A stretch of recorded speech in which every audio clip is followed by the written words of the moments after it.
Happy Friday, everybody.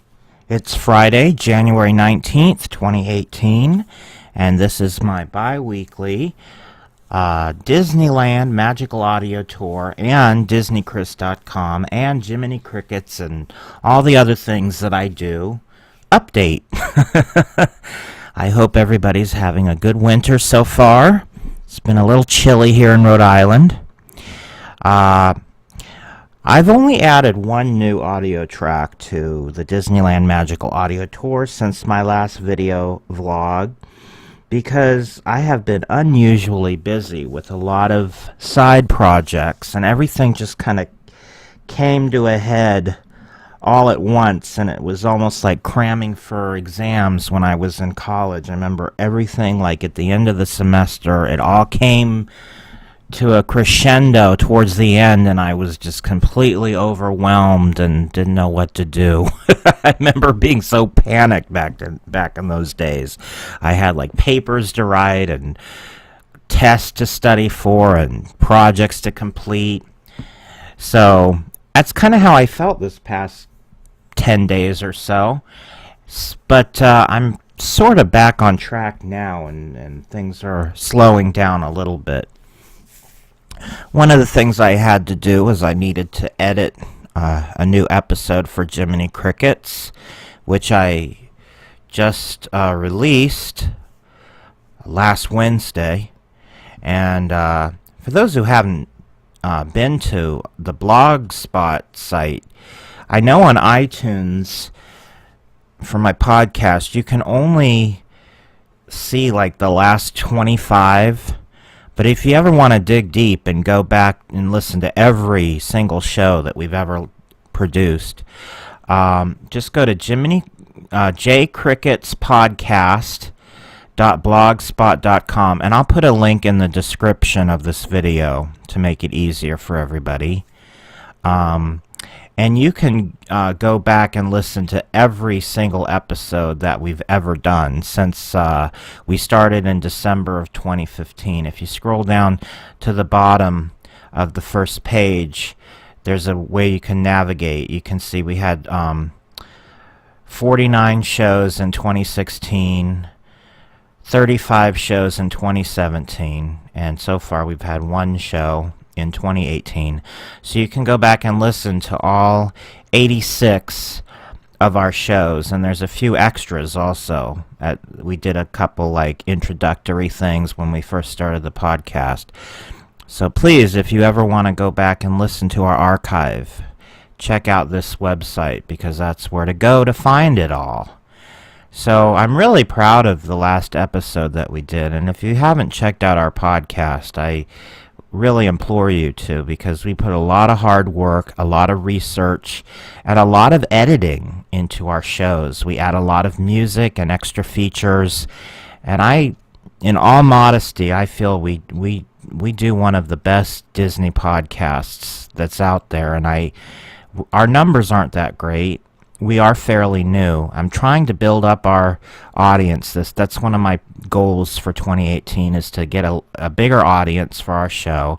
So if you have not seen or if you have not listened to our show, please check it out. And episode 86 is a great place to start because I'm really happy with how this episode came out.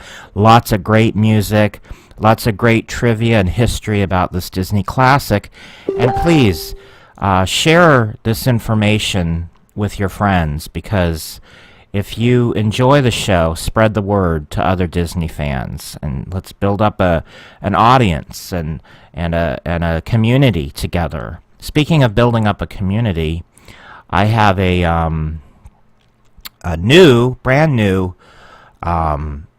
group for fans of my podcast. It's a new separate group that's just exclusively about the Jiminy Crickets podcast, and I just started this group about a week ago. I'll also provide a link in the description. If you want to become a member of the Jiminy Crickets podcast, just send me a request, and if you want to include a little note about, that you're a Disney fan and you listen to the show, along with your request, so I know you're not a robot or spam or whatever. Usually I can tell if somebody's legitimate by looking at I usually will look at your profile and see if you have any Disney stuff on there, or if you look like a good person. I can usually tell by what you have on your homepage what kind of person you are. I don't want any X-rated content on in our group. This is a family-friendly place, and I don't want any of that going on. So I'm really careful about who I allow into the group, and you can count on that. I have another group too, if you haven't joined it, and I'll click on it right now so you can see that. And it's called Disney Music Fans. Somebody keeps messaging me. I'll get back to them when I'm done with the video. It's called Disney Music Fans. Here it is. And this group is it's more about Disney music mostly, but it also is kind of like an extension of my website, because I promote my website quite a bit. We have, this group has been going on for a couple years now, and we have 3,200 members. But if you would like to join this group and you're not a member already, please let me know. And so that person keeps messaging me. So we share all sorts of stuff about Disney music, past, present, contemporary and past music, as you can see. And it's a fun group. I always post my song of the day from my website at the top of the page every day, so you can see that. And yeah, so that's kind of where I'm at on Facebook. That's where you can find me. And I'm Chris Linden on Facebook. If you want to, send me a message or become my friend, feel free. I'm always looking for new Disney friends. So, and I'm very active on social media, and I usually, if anybody ever asks me a question, I try to be really good about answering questions and, keeping you in the loop, and I try not to ignore people as best as possible.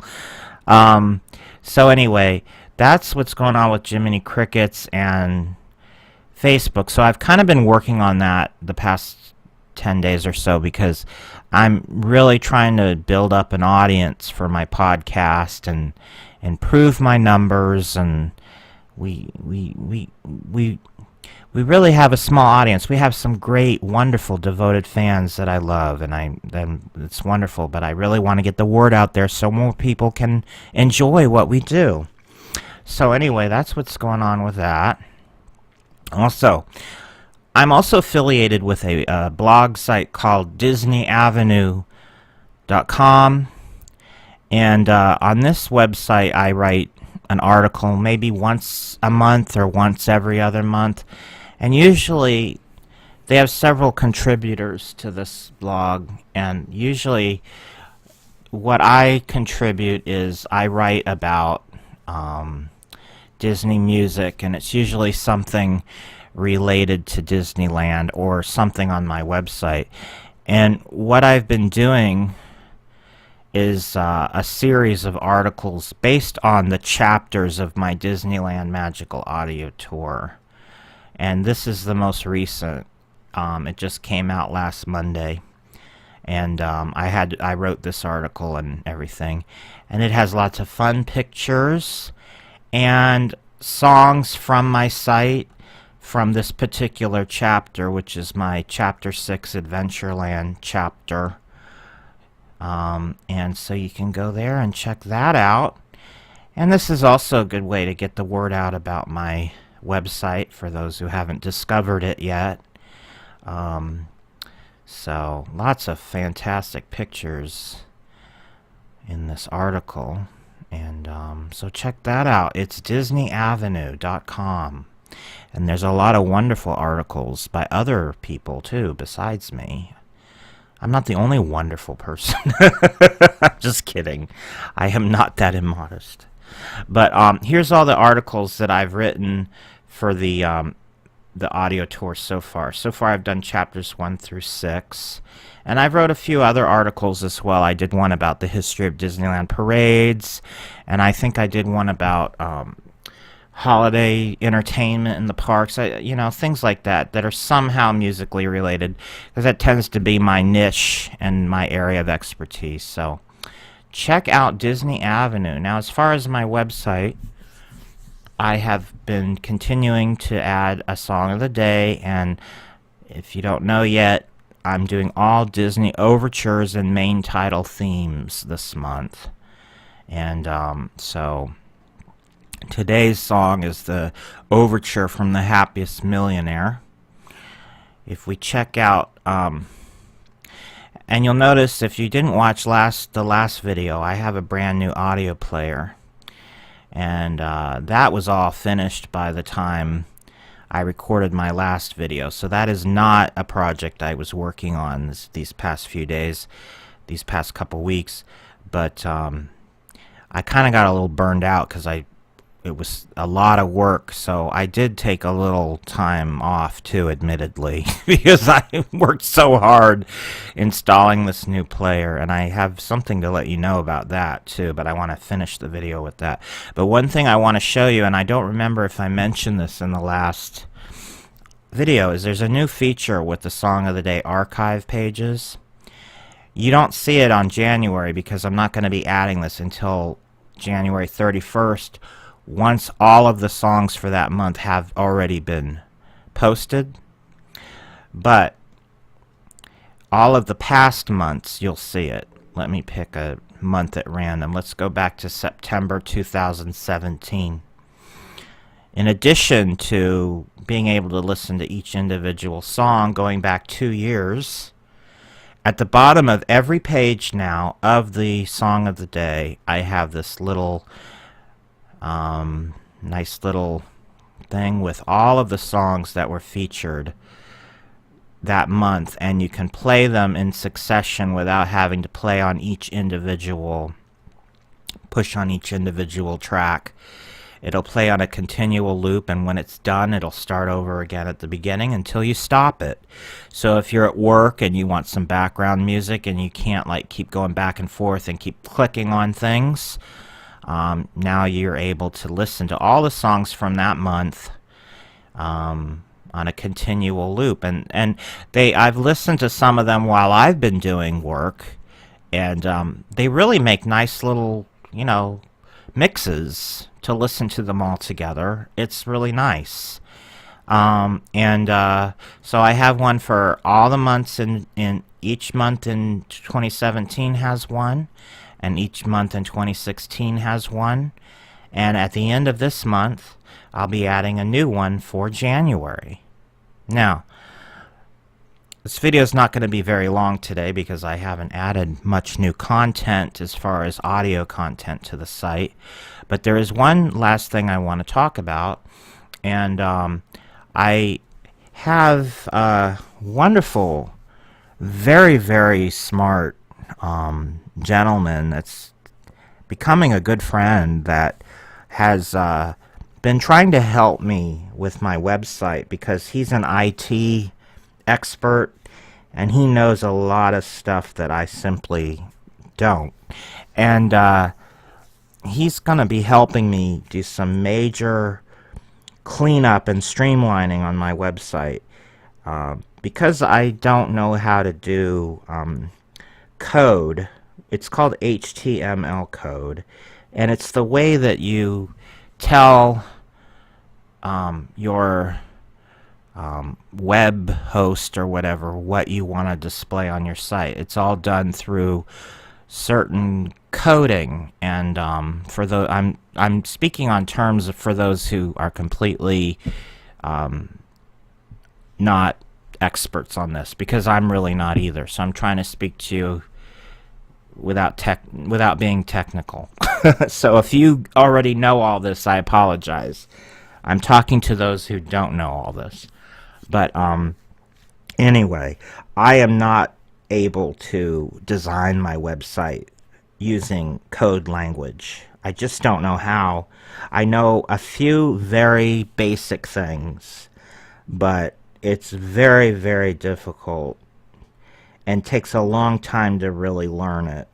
It's just, and I don't have the type of mind for it either. I do have dyslexia, and reading comprehension is difficult for me. And reading code language is like, I might as well be reading Chinese. It's really, really technical and difficult. The way I design my website is I use a program that converts everything so you can actually see the final product version as you're editing it. In other words, I don't type in a code to put in a picture. I just put in the picture and the computer knows the code and puts it in for me. It's just basically it's like the difference between programming everything yourself on the computer versus using Windows. It's already all set up for idiots like me that don't know what the heck they're doing. And they call that user-friendly. I call it computer for dummies. Anyway, what happens is when I use that program to redesign my site, if I make changes, if I do anything, it leaves behind all this residual garbage in the code area that is not doing anything. It's just sitting there, taking up space, and making the pages load slowly, and causing glitches, and it just makes things more difficult. What this friend of mine is going to do is he's going to go through the site with me and clean all that unneeded garbage out so that all my pages only have the information that is needed and not residual code that's just left over from stuff that no longer exists. So that's one thing he's going to help me with. And I'm very, very appreciative that he's going to do this for me. And it's going to make my website run so much faster and streamlined, and it's just going to be wonderful for everybody visiting my site. So that's good news. He's going to be working on that with me in the next couple months. So we just kind of started that together. And the other thing he's going to do is he's going to help me rebuild the web, even though I just spent all that time installing the new the new audio player. We're going to put in an even better audio player that's even better than what's there now. And it's going to be faster, and it's going to look prettier, because I think the current one looks kind of ugly, to be honest. I don't like the color, and it's kind of boxy looking. So it'll look nicer.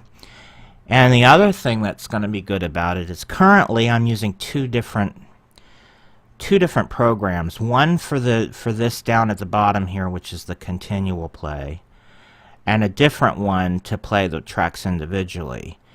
But we're going to set it up so I'm using the same program to run both. And the way I have it set up currently, I have every single audio track loaded on my cloud data area where I store all my audio files from my website. They're basically on there 2 times. Once for the continual play and once for the individual play, for lack of a better word. I'll call it individual play. So what we're going to do is I'll only have to have one track for each. Like if I want it in 2 different places, I only have to load the original file once, and I can call it up more than once on my site. That's how my old audio player, before I changed it over this past month to the new system, that's how my old player operated. But I couldn't figure out how to set that up for the new HTML5 player. So I ended up installing 2 different programs, and there's a problem with that. And the problem is that the web host that I use to bring you my website gives me a data limit, in other words, a disk space limit of 20 gigabytes. It's either megabytes or whatever's bigger. I think it's gigabytes. I have 20 gigabytes. I think. I can't remember. It's either megabytes or gigabytes. See, that shows you how great of a computer expert I am. I can't even remember which is bigger, megabytes or gigabytes. But that's not important. What's important is, whatever it is, gigabytes or megabytes, I have 20 to play with. And once I reach 20, anything over that, every gigabyte or megabyte, whichever one it is, and I apologize I can't remember, every time I add another one, I get charged an additional 50 cents a month from my web host, in addition to the yearly fee that I pay. So I was up to paying about $9 a month before I changed over the players, for all of the amount that I went over the 20, because I had about 30 or whatever it was, and it's 50 cents each, so I had about 40, I should say, because every 2 is $1, right? So I had about 18, so I had about total of 38, let's say. Well, now that I've installed all these new players, it's like in the 70s, and I'm gonna have to pay like $50 a month to run it, and that's just, I can't afford that. There's no way I can afford that. So this is going to bring me back down to where I was before, where I'm only paying like $9 a month over. And as I add new stuff, that number will go up, but it's not going to jump up by 50% overnight like it has all of a sudden. So it's going to save me a lot of money, and it's just going to make things so much more streamlined, and it'll just overall just make everything more efficient and better. So that's what we're working on right now. We're going to do that first. So you'll notice in the next few weeks or whatever that the look of the players is changing, and that's because we're converting it over to the new system, which is going to be more cost effective, and and in addition, another side benefit is it'll make things run even faster and more efficiently, and it'll give me more options on how I want the player to appear. It'll look better. So lots of great things are coming. So that's the last thing I wanted to talk about for this video. Hopefully, if all goes according to plan, when I record the next vlog 2 weeks from today, I will have new content to talk to you about. Oh, one other thing. I just reminded myself, there is one other thing I want to talk about really quick before we go. I was doing a little digging, looking up some things, and lo and behold, I thought I was almost done with my Chapter 21 Disneyland Bandstand, and I came across a whole slew of additional bands that I need to add, because the Tomorrowland Terrace took away the live bands in late 2015, I think, but this past summer they came back, and I didn't really dig into it very much, and I was just going under the assumption that the bands that came back were all the bands that had been playing there before. But unfortunately for me, because it just means more work for me, turns out that there's a good number of new bands that were appearing last summer. So now I need to include all those new bands. I think what I'm going to do is create a medley with all of the new bands, one song from each new band in a little mix. Because a lot of them are not established as Disneyland regulars yet. They may have only appeared there one time. They may come back again next summer. They may not. I don't know. So rather than have a track devoted to a bunch of songs from each group, I'm going to have one song from each group in a track that kind of encompasses everything. So look for that in the near future. And the one other thing, last night they had the first of the Disneyland After Dark events, the special ticketed events, and they had a special flashback night or callback night or whatever they called it, retro night, and they had a lot of live entertainment. And I'm going to try to make some sort of a mix to represent that event And I'm going to use that new mix as the conclusion for my Chapter 20 chapter, which is Disneyland After Dark, because I think that would make a nice little icing on the cake, little topper to that chapter. A nice way to bring it all back to, you know, the roots again and kind of tie the whole chapter up in a nice little bow. So I'm kind of trying to figure out how I can replicate the audio that you would have heard at that event last night, and I'm going to include that in my Disneyland After Dark chapter. So, long story short, just when I think I'm going to be, you know, wrapping things up with these two chapters, my Disneyland After Dark and Disneyland Bandstand chapters, Disney goes and adds more stuff for me to include. It's just a never-ending battle, but hopefully I would like to move on to other chapters this year, so hopefully within the next month or so I can get these chapters wrapped up and move on to other areas. So that's kind of where I'm at right now with my website. So I hope everybody enjoyed this week's vlog update, and I will talk to you in 2 weeks, and take care of yourselves. Bye-bye.